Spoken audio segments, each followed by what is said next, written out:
رب العزت والجلال کا ارشاد ہے وَحَافِظُوا عَلَى الصَّلَوَاتِ وَالصَّلَاةِ الْوُسْطَى وَقُومُوا لِلَّهِ قَانِتِينَ۔ نمازوں کی حفاظت کرو، ٹائم پر، سرور کے ساتھ، خوشی کے ساتھ، برڈن اور بوجھ سمجھے بغیر، یہ سعادت سمجھ کر ہمیں حاضر ہونا ہے، اللہ کی بارگاہ میں حاضر ہونا ہے۔ وضو کے ساتھ ساتھ دل کا بھی وضو کیا جانا چاہیے جب اللہ کی بارگاہ میں جانا ہے۔ سمجھا گیا؟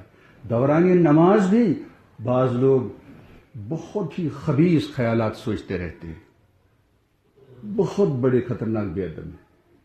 اس وقت فوراً پڑھ لینا چاہیے، مجھے بھی آپ کو بھی بچتے رہے، شرک کا خیال آ جائے گا، فوراً پڑھ لینا چاہیے اعوذ باللہ من الشیطان الرجیم، میں اللہ کی پناہ چاہتا ہوں شیطانی مردود سے۔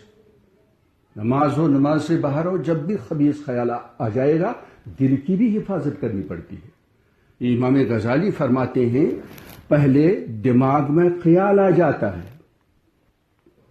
اگر اس کو ہم ریسپانس دکھائیں گے، ہم سوچنا شروع کر دیں گے، پھر وہ نیچے اترنا شروع ہو جائے گا، پھر پکا حملہ کرے گا۔ نب دا ایول ان دا بڈ، یہی جو روکے، سمجھا گیا، اعوذ باللہ من الشیطان الرجیم، دوسری طرف متوجہ ہو جائے، صحبت صالح فوراً اختیار کرے، کچھ ایسا کام کرے جس سے شیطان کے اٹیک سے بچ سکے، اس کو ایسا کرنا ہے۔ خیال کا آنا مجھے نہیں ہے، بس اس کو جگہ دینا، پھر اس پر سوچتے رہنا، یہ مجھے ہے۔ پھر ارتکاب کا خطرہ ہے، پھر جرم کا خطرہ ہے، یہ ہر ایک کو سمجھنا ضروری ہے۔ اس لیے شیطانی خیال آ گیا فوراً پڑھ لینا چاہیے اعوذ باللہ من الشیطان الرجیم۔ اچھا، یہ نمازوں کی حفاظت، اس میں یہ بھی ہے کہ نماز سے پہلے کوئی ایسا کام ہرگز مت کرو جس کی وجہ سے آپ کی نماز متاثر ہو جائے۔ بس جھگڑا نہیں کرنا چاہیے، ایسا کام نہیں کرنا چاہیے کہ آپ کی نماز خراب ہو جائے۔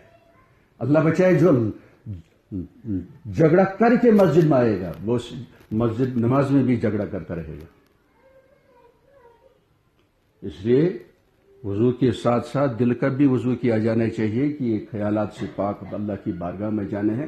اس لیے نماز کی طرف، رب العزت والجلال کی طرف ہمیں متوجہ ہونا چاہیے۔ اس کو یاد رکھیے گا، وَقُومُوا لِلَّهِ قَانِتِينَ، باادب عاجز بن کر اللہ کے حضور کھڑے ہو جاؤ، باادب تواضع کے ساتھ، عاجزی کے ساتھ۔ ہم عیبوں سے سب، میں بھی آپ بھی بھرے ہوئے، واللہ یہ غیر معمولی سعادت ہے، اللہ کا فضل ہے، یہ انبیاء کا کام رہا ہے، ان کی عبادت رہی ہے۔ سمجھا گیا؟ اللہ تعالیٰ نے آپ کو مجھے یہ نصیب کرے، اور بڑے بڑے الٹرا رچ مین محروم ہیں، دنیا کے لیڈرز اس سے محروم ہیں، فلاسفر سائنٹسٹ اس سے محروم ہیں۔ اس لیے مساجد کا ادب، نماز کا ادب، قرآن کریم کا ادب، کلمہ طیبہ کا ادب، اور رب العزت والجلال کا سب سے زیادہ ادب، سرور دو عالم صلی اللہ علیہ وسلم کا ادب، رب العزت ہمیں بادب اہل ایمان میں شامل فرمائے۔ السلام علیکم ورحمۃ اللہ وبرکاتہ۔